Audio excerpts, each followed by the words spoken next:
Welcome. We'll be going live very shortly.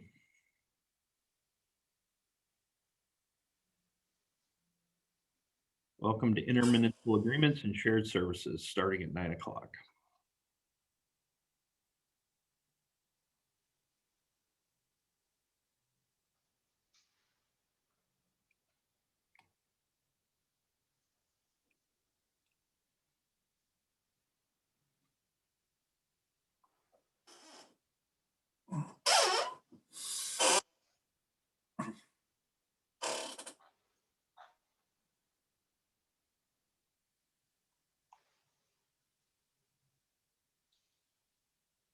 We'll be starting very shortly.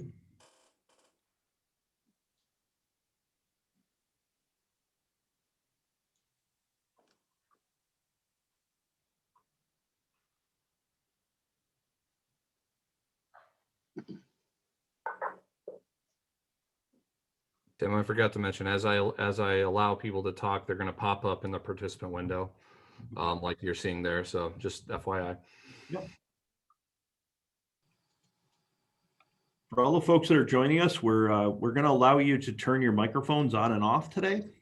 We'd appreciate it if you mute your microphones to start off with, and if you have a question, go ahead and unmute your phone and ask. We're going to try to make this a little bit more interactive and a roundtable discussion.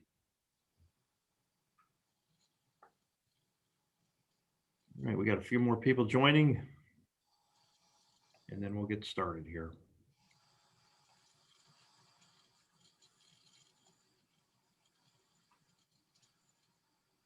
All right, it's 9 o'clock. We'll get started. Intermunicipal agreements and shared services. We have a great group of people with us today. Excellent seasoned professionals. Myself, Tim Hunt, I'm the Lewis County Highway Superintendent, and I'll be moderating today's session. We have Teresa Burke from the town of Red Hook, and Teresa is a member of the executive committee of the state association and has been a great member and very knowledgeable about our job duties. Jamie Dusing from the town of Clarence, Erie County. Jamie, welcome aboard. Thank you. And then we have Gary Thorington from the town of Windham. Gary, welcome. Morning, everyone. And we have Skip Vizzetti who is the Rockland County Highway Superintendent. Skip, good morning. Thank you. I just want to go over a few rules. Good morning. We're gonna get out of this screen. So I'm going to ask each member of the panel a question, and each member of the panel will give an answer with some follow-up and give and take. Attendees, you can ask your questions, add comments in the question and answer pod, or you can unmute yourself and speak when we can. If we can allow folks to speak if they have a microphone, and if you can raise your hand and I'll acknowledge you. Otherwise, just break in. We're going to try to make this a little bit of a roundtable discussion today.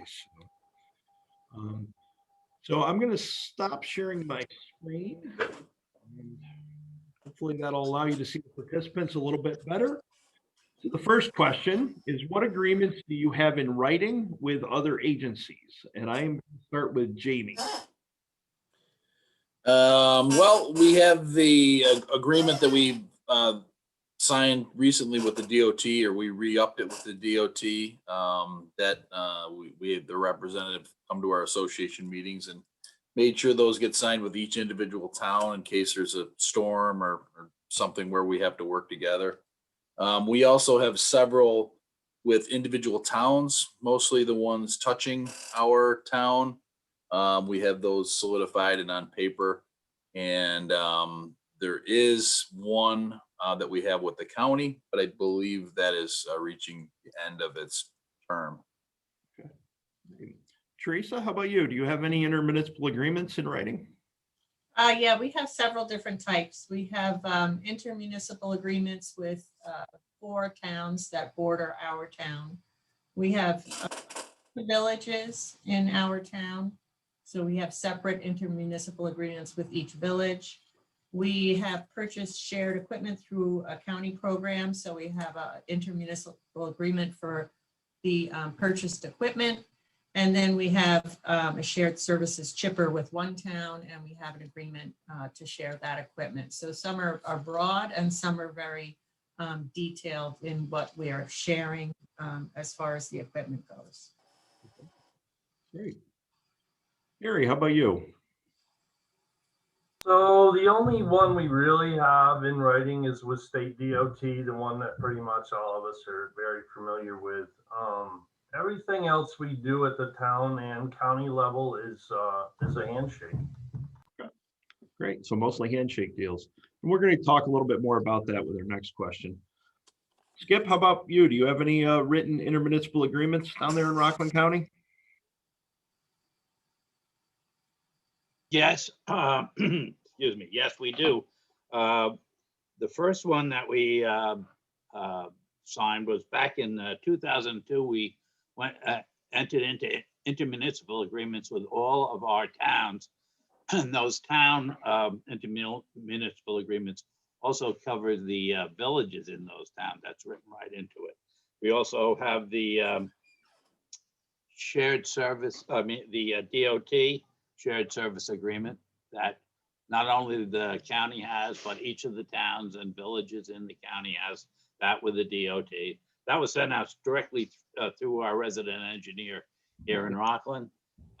Actually, it sent it to us. We made sure it was distributed, and then we got back to them. And the last one is because of the governor's edict that we should have shared services agreement. The county has shared services agreements with each of the towns and villages. Not all of them. Let me put it this way, because a number of them, for whatever reason, never signed them or didn't return them, even after we requested it. But then there's a separate highway agreement that went along with that. And we have those with all the towns also. So it's somewhat redundant, but that's what happened. So we actually have three written shared services agreements. Okay. Great. When is it better to have a written agreement versus a handshake agreement? And I'm going to start with Teresa. You want to answer that one for me? When you break something. It sounds like you might have some experience in this. You want to share with us?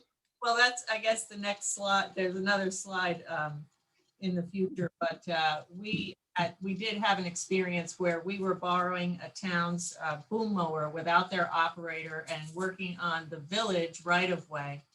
And somehow the mower kind of torqued a little bit and the windshield broke and something else broke. And we found ourselves with a $4,000 bill for that piece of machinery.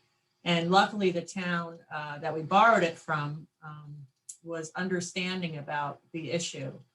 But there's always the potential for damage either to the property or to the person operating it. And after that, we just decided we were trying to go as legal as we possibly could for protection.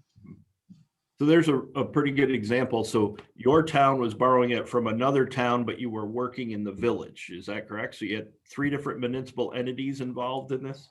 Yes, Yeah, it gets complicated pretty quick, doesn't it? yes, it does. Great. Gary, how about you? When is it better to have a written agreement? I know you said you don't have any except for New York State DOT. So you found that the handshake works pretty well. Yeah, we've had excellent experiences with handshake agreements.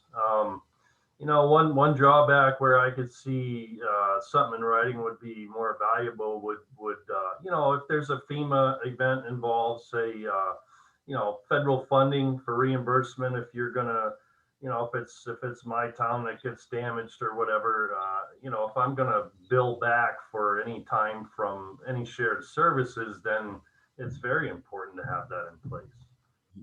Okay. So Teresa brought up liability and now you're bringing up FEMA reimbursement. Both of those require pretty good written agreements as well. Excellent point. Jamie, how about you? Is there a time when written agreements work better or handshake agreements work better? Well, I think if you ask an attorney will tell you always having a written agreement in place. But the reality of the municipal world is that's not always possible. just getting the agreement signed with our neighbors is very cumbersome. It requires the original agreement to be drafted. It has to go through both attorney's offices. And oftentimes it sits there for a while, depending on their workload. Then it's got to go back to your town board, sometimes be signed off by the supervisor. And that all takes time. And anytime you're dealing with multiple municipal entities and offices, things get lost in the shuffle. So in a perfect world, a signed agreement is great, but I can tell you firsthand that a good amount of the work that we do is a handshake shared services agreement. You know, it's I would be not telling the truth if I said that, you know, we have everything locked up and loaded. We do have some agreements. You know, with the schools, we have some agreements, but some of them have shelf life. So after you know, the term, 3-4 years, you got to do the whole process over again. I know we had one 5-year agreement. I believe it was with Erie County that, you know, is in the process of expiring, and it's going to be a monumental task to get 25 towns in Erie County all signed up. You know, so that's why the DOT is at all our monthly meetings preaching, come on, let's get this signed. And they've made actually their agreement fairly simple, can be signed by the highway superintendent as opposed to going through the whole process. But I would say, you know, you really should have something signed, but it's not possible. Not possible in a lot of cases. Absolutely.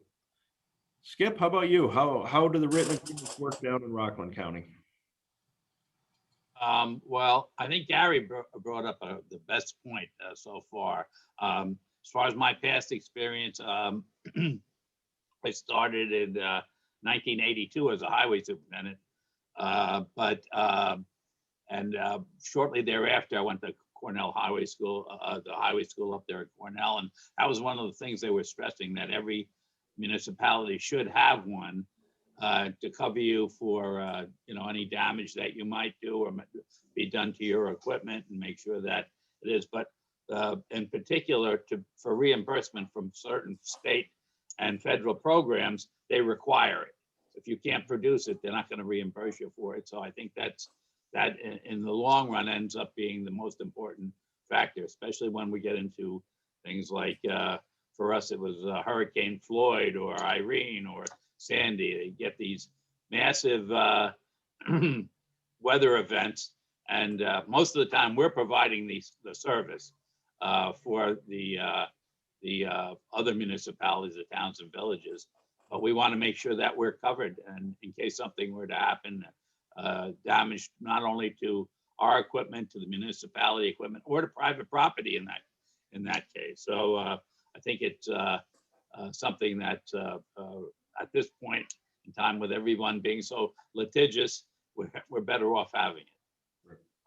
And I know, you know, speaking for NYMER, I'll chime in a little bit. I know our insurance company certainly would love to see those, because it makes things a lot clearer when there is litigation or when there's a problem out there. So, you know, obviously, like you said, getting reimbursement and those liability issues. But I think Jamie's point is a really good one, is that there's that balance, right? The more you ask for them, the less sharing takes place and it starts to go away. So trying to balance those needs out is a really tough one.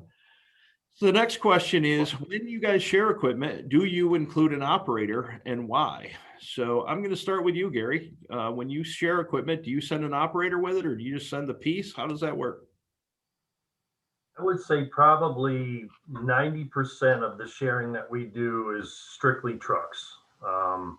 So naturally, when another town or the county calls for some help, we send the truck driver, the operator, with that vehicle. We really don't have anything specialized as far as equipment goes. You know, a lot of bigger machines, excavators, pavers. You know, you want that operator that's trained. If you own it, you want your operator going with it for the obvious reasons. You just can't throw a group group of cowboys on a machine, right? And just say, have fun. You got to protect your investment while you're sharing with anyone. You have to protect the investment, and obviously for safety reasons as well. You want someone that's used to that machine doing the operation when you're around a bunch of people. You tend to send an operator with your equipment. Sure. Okay. Jamie, how about you? I would say the majority of the time we try to send an operator as well. Machines can be quirky, especially the attachments. So if you give somebody, you know, say a road widener or something like that, that they might not be familiar with all the pins and hitches and Yep. and whistles and bells, they could get themselves in trouble. So we try to send an operator. It doesn't happen in all cases, like Gary said. But the majority of our shared services is probably trucks as well. We have a really good system in Erie County of you know, balancing each other out, and we don't get paid back exactly, but we try to, you know, what do they call it, tit for tat. You know what I mean? You match things up as closely as possible, but in the end, try to help, you know, the other municipality out as much as you can. But if we do send a loader with a widener or a milling machine or another attachment, we try to send an operator just because they know that machine. Jamie, you brought up something I thought was kind of interesting. Are there pieces that you will not share? You mentioned that some of them are a little quirky to operate, and Teresa had mentioned a boom mower and the damage that incurred. And we know that some pieces are more likely to get damaged and some are pretty dangerous pieces, like a wood chipper. Is there anything that you won't share? I can't think of anything right now. We do have some high valued pieces, and I mean that in a monetary sense and in a value to our operation. So we have a horizontal grinder. You know, it's probably a $400,000 or $500,000 machine, brand new. It, you know, it costs about $30,000 to just keep it running. In the average year, that's between, you know, all the wear parts. I would be reluctant to let somebody use that because that would be a disservice to my taxpayers, you know, to get a machine back and then have to put the money into it. Plus, you know, one little piece of metal goes through it, you could be talking $10,000, $20,000. So I would be reluctant to lend something like that out because that is a very specialized piece of equipment. But excavators, skid steers, something like that, which is a more commonplace in the construction world, and I wouldn't bat an eyelash in loaning something like that out. Skip, when you loan things out, do you send an operator with it? How does It depends on the equipment, Tim.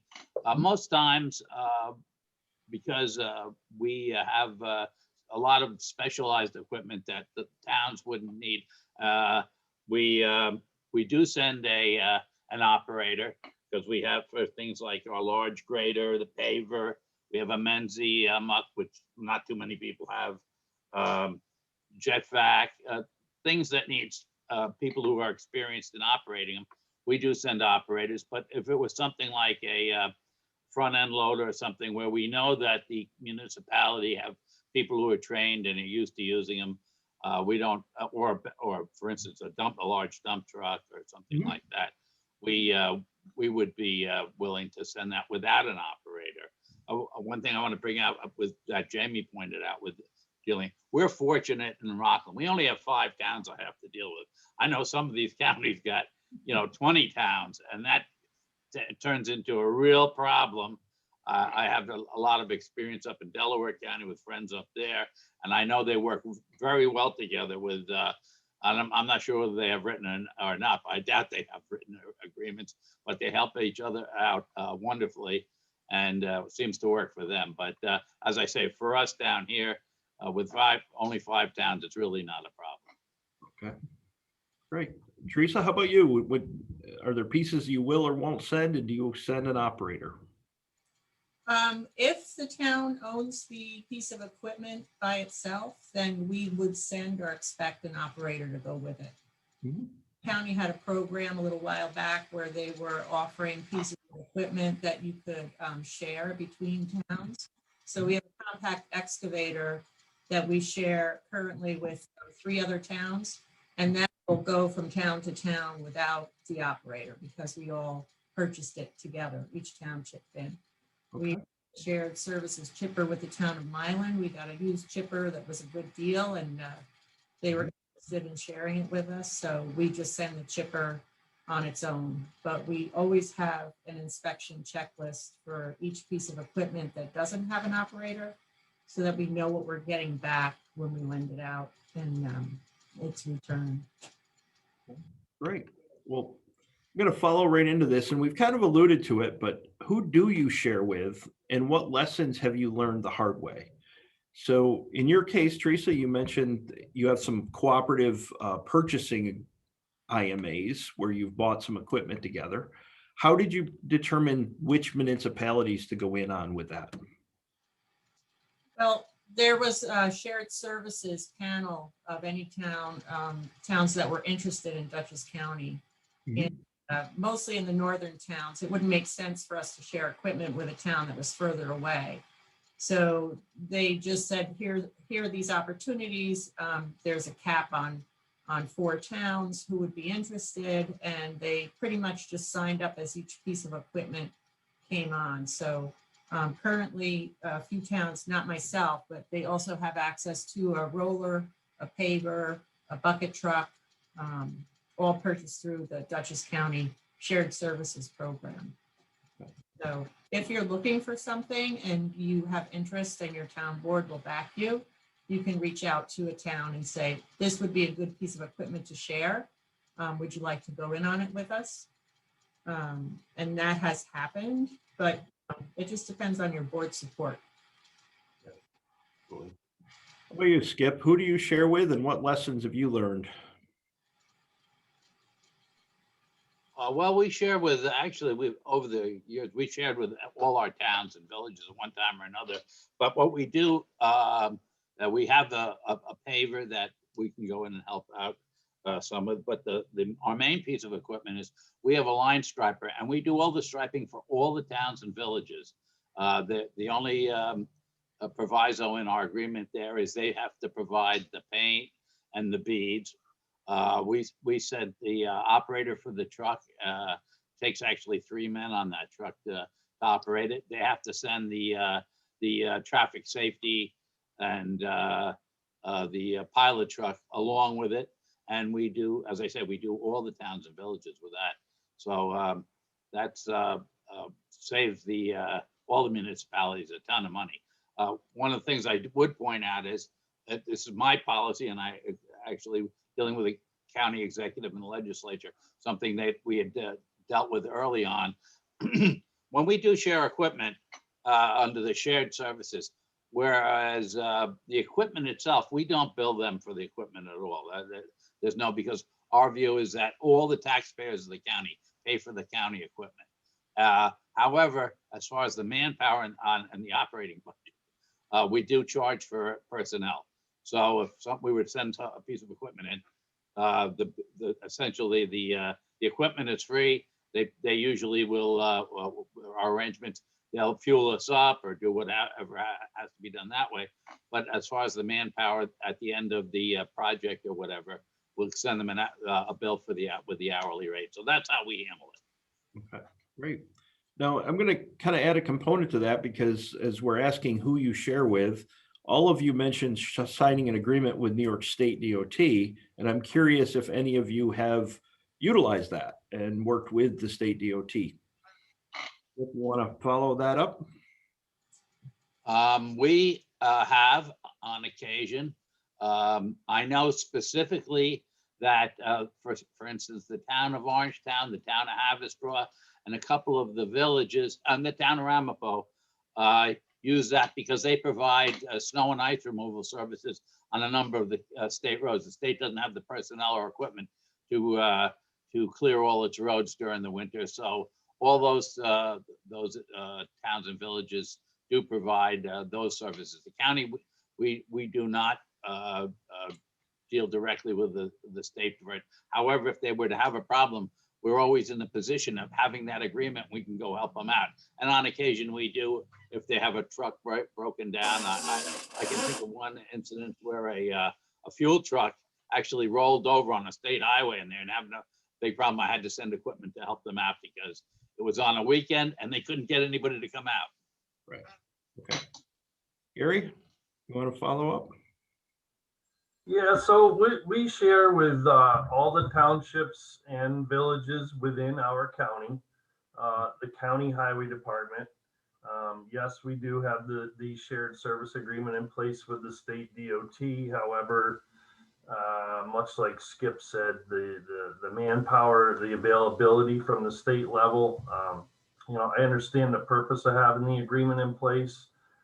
But it seems like we lean more on towns and villages around than we do state DOT, probably for the simple reasons. And, I can't say that I've really learned a lesson per se about shared services. We do a day like today, we've got a crew of 3 with 2 trucks and a chipper all the way on the other side of the county for a village that got hit real bad. They've been cleaning brush for over 2 weeks now and still going.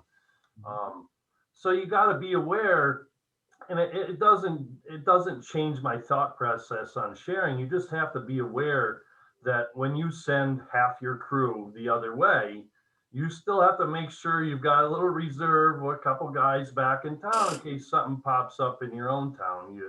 You can't, you can't throw everything in one direction, and you still always have to keep your own back watch too, to take care of your own people as well. So you got to put yourself out there, but you just got to be careful how thin you spread. That's all. Yep, absolutely. Jamie, how about up in Erie County? Who do you share with, and how does it work out for you? Well, as I mentioned, we do have a shared agreement with DOT, with the state.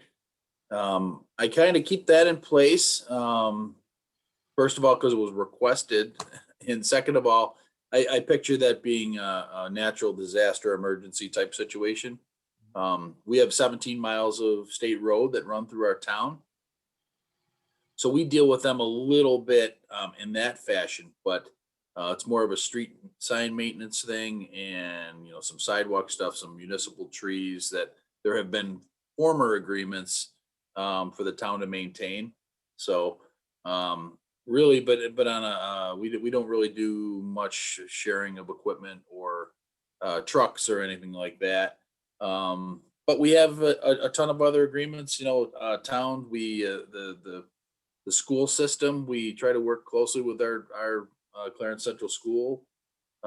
They get their salt. We order their salt for them. We store their salt because they were going to be forced to build a salt barn. So we have an IMA for that, and it's worked very well. We just bill them at the end of the year, kind of keep track of their loads, and bill them accordingly. I don't think we get beat up on that too bad.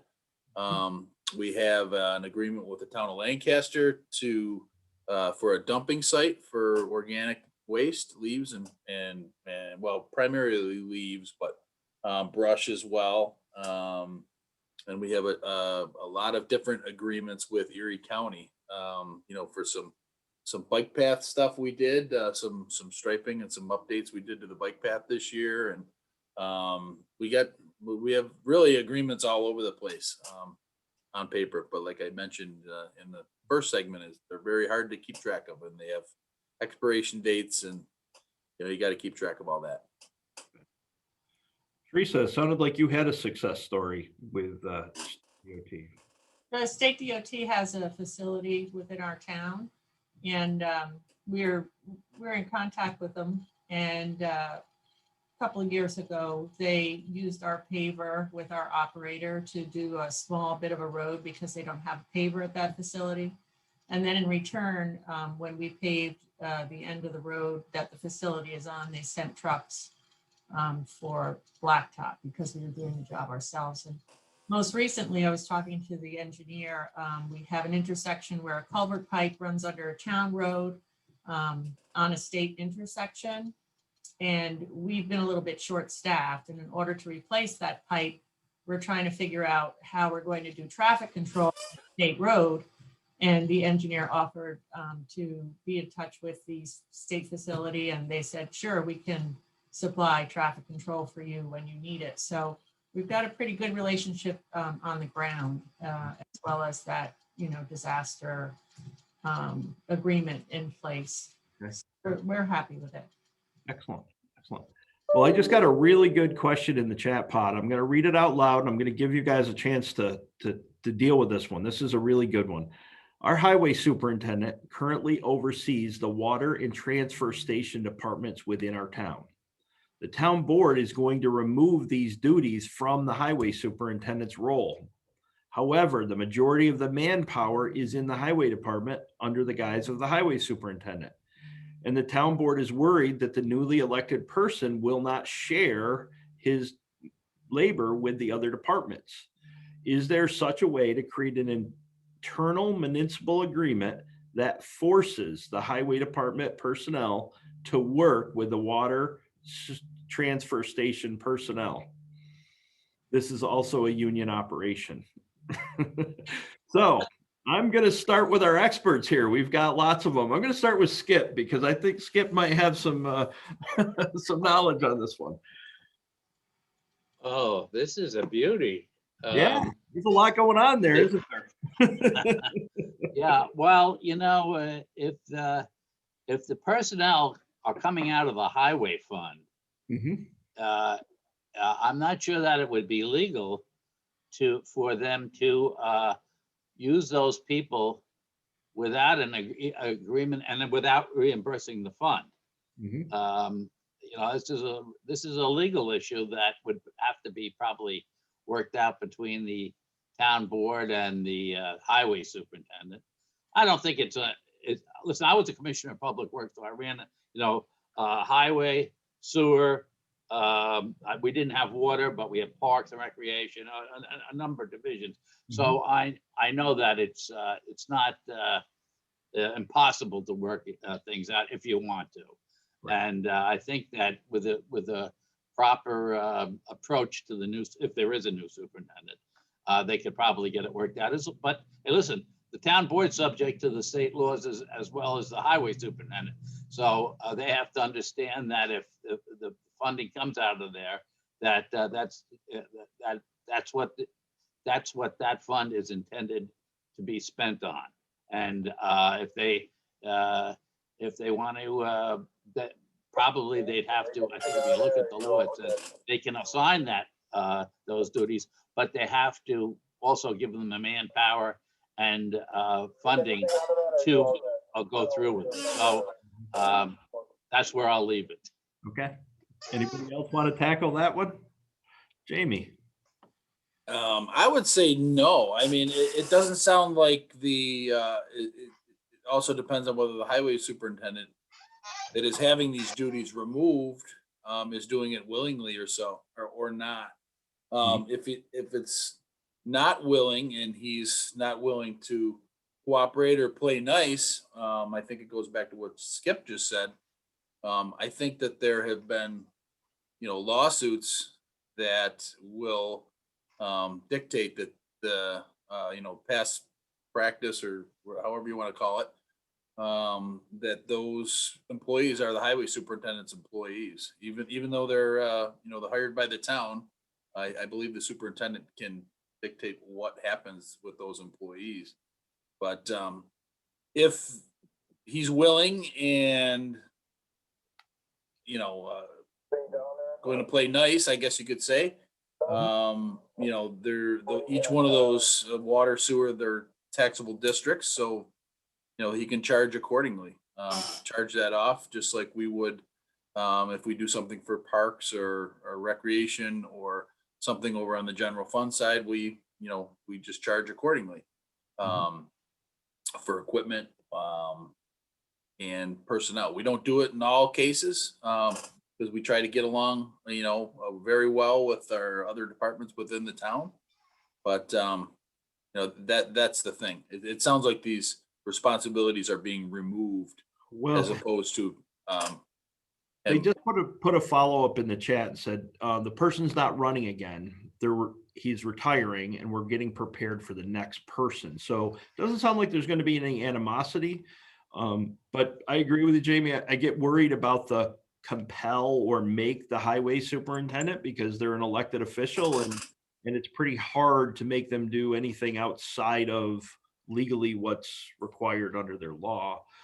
But I think all of us come in here to serve the public, right? So if the funds are provided and people are asking, can you utilize those resources, most highway superintendents are going to work with their board to do that, and that certainly can create the IMA to make that happen. Is that reasonable? Right, and then there's the question of, who will be serving as the overseer of that project, whether it be water, sewer.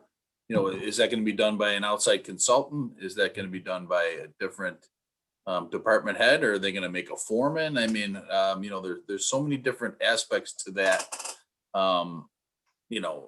changing of the guard, as you will, you know what I mean? And the person that's coming in, needs to be, that needs to be an understanding right off the bat in the conversation when that person either gets promoted or comes in from off the street. You need to have that conversation, say, listen, we're going to change things around a little bit.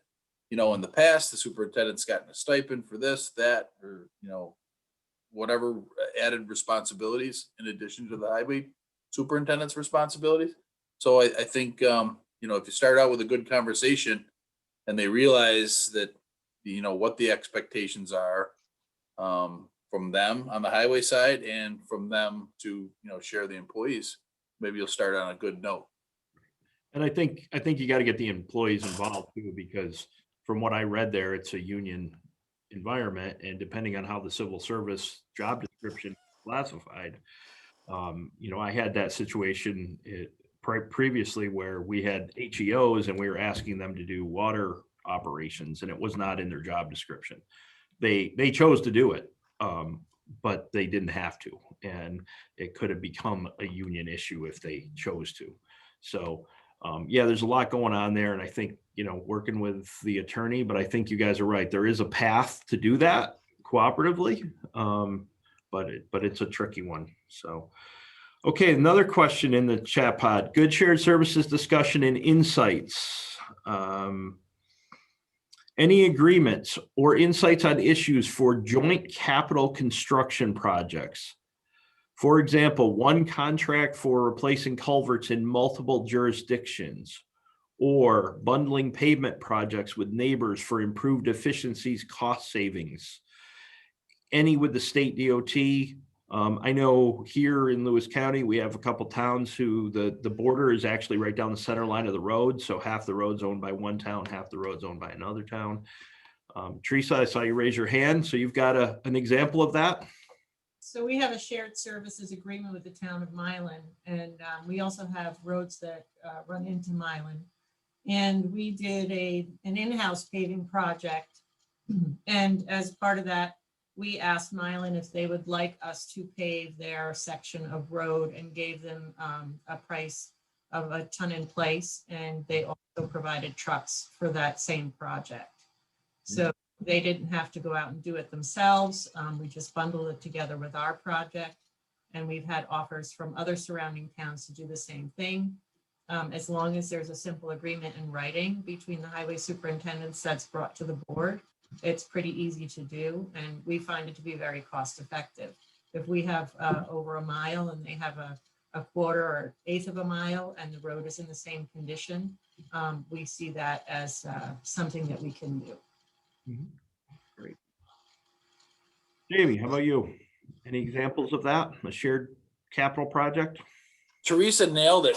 That's where we have a lot of roads that extend into, the neighboring municipality. That's what I can think of. Oil and stone jobs, the oil truck's already there, the trucks are already there. What's another mile or something like that.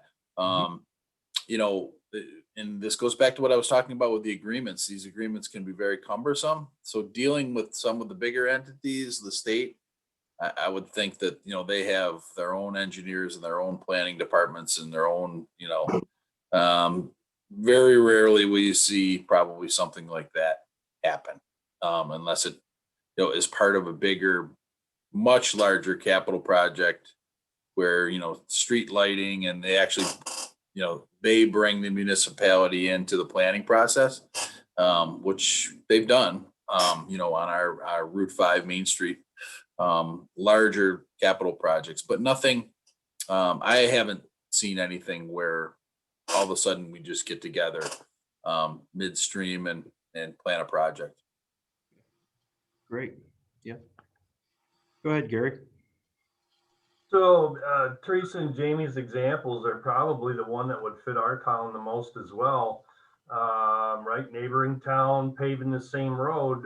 One thing that I found that works real good, rather than turn it into a big ordeal, is to simply write a bid. Right, the town of Wyndham would write a bid for hot mix in place on Road B.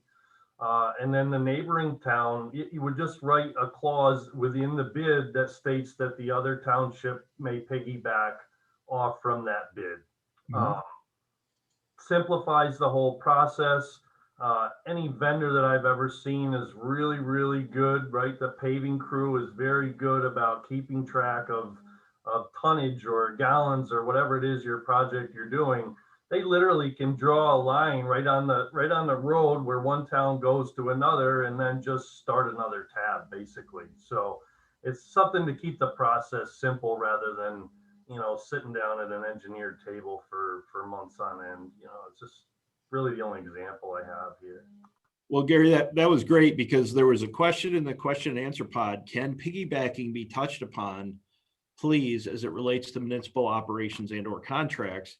And I think that was a perfect segue right there, because when we think of piggybacking, we think of that as strictly a procurement process. But it can be also an intermunicipal agreement, right? You can create a bid document that covers multiple jurisdictions in your particular case. Skip, how about you? Do you want to touch on that? Do you have situations like that? Sure. Our purchasing department for the county has always on all our bids that I'm aware of, especially highway bids, though, whether it's for materials, projects, paving, what have you, always includes our local municipalities. So they're all listed as on it, so that they can take advantage of a lower price, basically. That includes equipment too. Trucks, loaders, anything that we're buying. Paul Brennan happens to be our purchasing agent, and he's worked on this for years, and he does a great job. As far as some capital projects, we've had a number of very large capital projects that really were initiated. Well, some were initiated by the county, some by the town, especially these beautification projects in some of the more urbanized areas. They want to do curbs, sidewalks, streetscapes, and all that. We'll normally work up a special intermunicipal agreement with that, which designates who's going to have the engineering done. We have engineers in-house, of course, but who's going to do that, who will be managing the project, and how we're going to share the cost of it. Usually we break it down into, if it's the roadway, we do the drainage, the resurfacing, and curbs. Usually the municipality handles the sidewalks, street lighting, things of that nature. I mean, these can be very large projects. I'm talking, like $7 to $10 million. I'm just going into a municipality along the river, and that just went out to bid. That's a $9 million project. So that's essentially that's how we handle it. But we have to get all those things in order before we can even go out to bid. Yeah, excellent. Teresa, I want to kind of delve a little bit deeper into something that you had said earlier as it relates to this piggybacking and kind of what Skip talked about. You own some equipment with some other municipalities. So not only was there an IMA, but there had to be like who actually paid for it, and did you pay that municipality? Who did the procurement on it? Who actually went out and bid, and was it bid for all of you or just that one municipality? How give me a little detail about how that all played out. So the county program, there would be a lead agency. So one town would agree to do all of the legal work to procure this particular piece of equipment. And it was decided by the 4 municipalities, what size, what type, what attachments, the amount they'd be willing to spend. So the lead agency would buy it and insure it, and the other towns would contribute their share after the procurement was completed, which is what happened. And it's a 5-year agreement. And basically in that agreement, you're not sharing that piece of equipment with any towns except the ones that own it. With the compact excavator, what has happened, where before the end of the 5-year period, and 2 other towns are purchasing their own compact excavator. So one of those 2 towns is bowing out of the agreement. And that had to get board approval from all of the people who are involved. So it sounds more complicated than it really is. We share the cost of maintenance. We share the cost of insurance.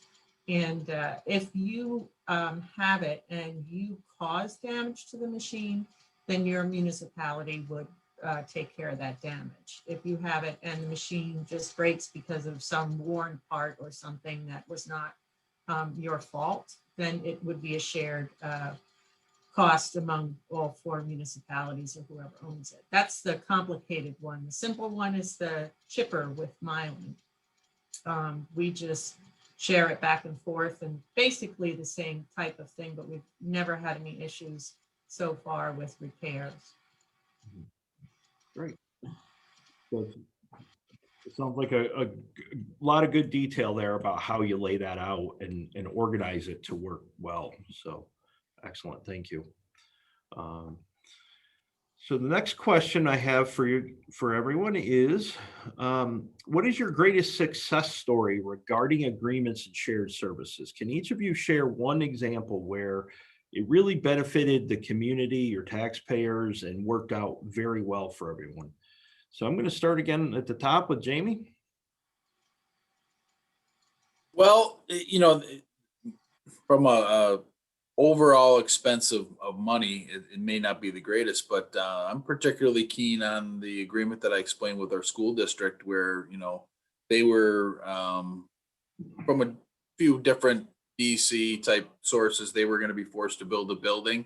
And, you know, they called, they were kind of in a jam. They were always having trouble with clumpy salt because they had it outside under a tarp, you know, the way we used to do things, probably all of us. And I'm particularly proud of the fact that, you know, the school did not have to build a structure specifically for that. We just realized that, you know, it made more sense to drive a couple miles down the road and get loaded up right here. And, you know, we had already gone through the expense of building a building. We have the equipment to load. We got the personnel to load.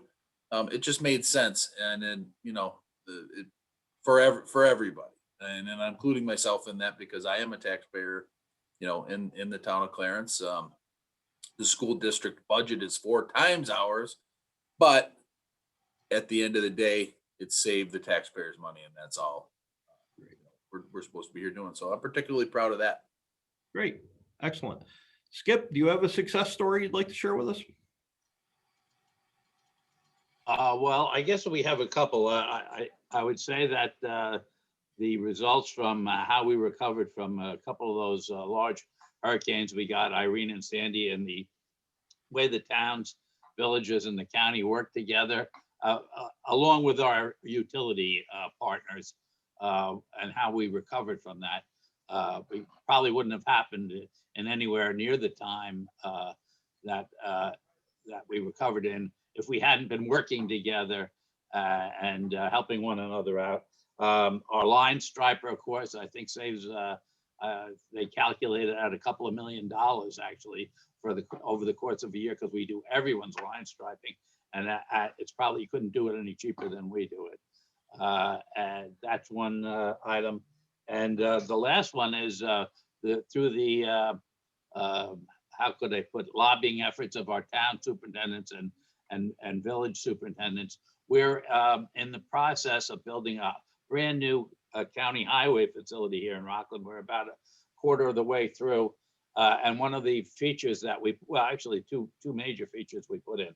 One is I call it a countywide salt storage facility. We're building a 10,000 ton salt storage facility and we've allocated certain amount of tonnage for any of the towns or villages, and including, like Jamie said, interesting thing, people forget about the school districts and the other municipalities, so that they can store salt there undercover, and so they won't be violating any DEC regulations.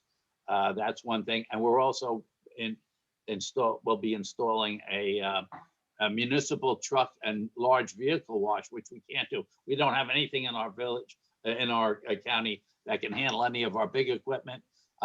We personally at the county have been written up by the DEC and the Labor Department for washing our trucks outside. They say you know how it is. Anyway, so we realized that we had to do something so that we can address that problem for everyone. So everyone in the county, all the municipalities, will be able to avail themselves of that truck wash for their fleet after snowstorms, ice incidents, or even during the year. We'll probably set a minor charge for it, just enough to cover the expense of the water and the soap, but everything's going to be recycled. It's going to be state of the art, and hopefully it'll help everyone out. Excellent. Great story, Skip. Thank you. And I do have to put in a plug, because you brought it to my mind, is that one of the greatest success stories we all have working together is every year going to Albany and lobbying for more resources and talk about shared services, right? We all get up there and we all make our voices heard together. And that's what makes the highway department so strong. So another example of shared services, really. Gary, you want to give us one of your success stories? Sure. 2011-ish, I guess it was. We had a blizzard. We had a 7-foot snowstorm, which we weren't really used to. We're very mountainous, right? The town of Windham is a very mountainous region. The other half of our county is valley. So this storm was elevation dependent. We got hit with 7 feet. The other end of the county down in the valley got 3 inches, right? So we were up against the wall, for lack of better terms. Every single village, piece of equipment, town, and the county from the valley came running with all their stuff, because they had nothing to do and they wanted to come see 7 feet of snow. So it was we were very, very happy to have that handshake agreement in place. And, with one phone call to each area, they came running. And then a year and a half later, Skip mentioned it, we got hit real hard with Irene. We had 17 or 18 inches of rain. Again, steep mountainous terrain, high velocity waters. I mean, we literally got our asses handed to us. And that, again, we leaned on everyone that wasn't hit. They gave what they could. And there actually at that point were towns and other counties that came to help us. So, right, the relationships that you build through shared services or through your local associations or the state association, the more time we all spend and do together, the more helpful it is in a shared service atmosphere when it's you that's having a bad day. So when it's your bad day, it's really, really nice to have friends in the business. Yes. Yep. Absolutely. So, Teresa, can you share your success story with us? Well, I think my biggest success was getting the neighboring towns to sign on legally and on paper. There's been a lot of back and forth over the past few years. Should I or shouldn't I? I don't really want to do that. You're telling me what I should do, but there was a lot of cooperation in this last round. I think the thing that you have to be cautious about is that I believe that shared services should enhance what your department already does and not take the place of what your department does. We went through a shared services study. It was done by consultants, and they were trying to do shared services between the village and the town, and they found that each entity can't do without the people that they have. Sharing services doesn't mean replacing something, it means adding to, especially in times of emergency or in times of, cooperative paving and things like that. So I would say that that has to be taken into consideration. That's a great point, Teresa. Certainly you don't want, we all know that there's certain boards that don't want to provide the adequate resources to their board. And, they push their highway superintendents to share and borrow and to get the job done. And there's still some fundamentals that we all have to do, right? So it's not to get into that, it's to add to what our normal course of business should be. So excellent point. There's a question in the question and answer pod. Can you share if any cap or maximum monetary value of service could be shared? Does anybody have, is their board or legislative bodies put any cap on you that said you can't share above and beyond a certain amount, dollar value? I believe there's a cap on the DOT agreement. I want to say 10,000. Yep. And that's on the DOT agreement. And you'd have to go into an individual agreement if you were to exceed that, correct? What it sounds like. I just remember the number. Yep. But as far as I'm aware, there's nothing in law anywhere that limits us to the amount that we can share or not. And obviously you want to involve your legislators with any of those discussions about sharing resources. Yep. Tim, and some of our agreements, we actually put in in the intermunicipal agreement, we will put in a maximum, for instance, not to exceed, and that's very helpful because a lot of them say half 50-50 or the county will pay 50%, the town will say, but it depends on, of course, who the lead agency in it is. But if we're not controlling the spending, we like to put a limit on it so we know how much we can budget for. Excellent. That's a good suggestion. Yep. And somebody just typed in the chat pod, our agreement with the New York State DOT is 25,000. And I think that's what ours was as well. Yep. Yep. Absolutely. All right. We're running out of time here, so I think we're going to wrap it up because I believe I saw Melissa jump on the line and wanted to remind everybody of the Tuesday bumper banners that are coming up in the future. Obviously, we do this every Tuesday. We appreciate people joining us. We try to make this as helpful as we can for everyone, and we appreciate everybody's participation. Is there any of our audience members that would like to unmute and have a question or would like to add to the conversation?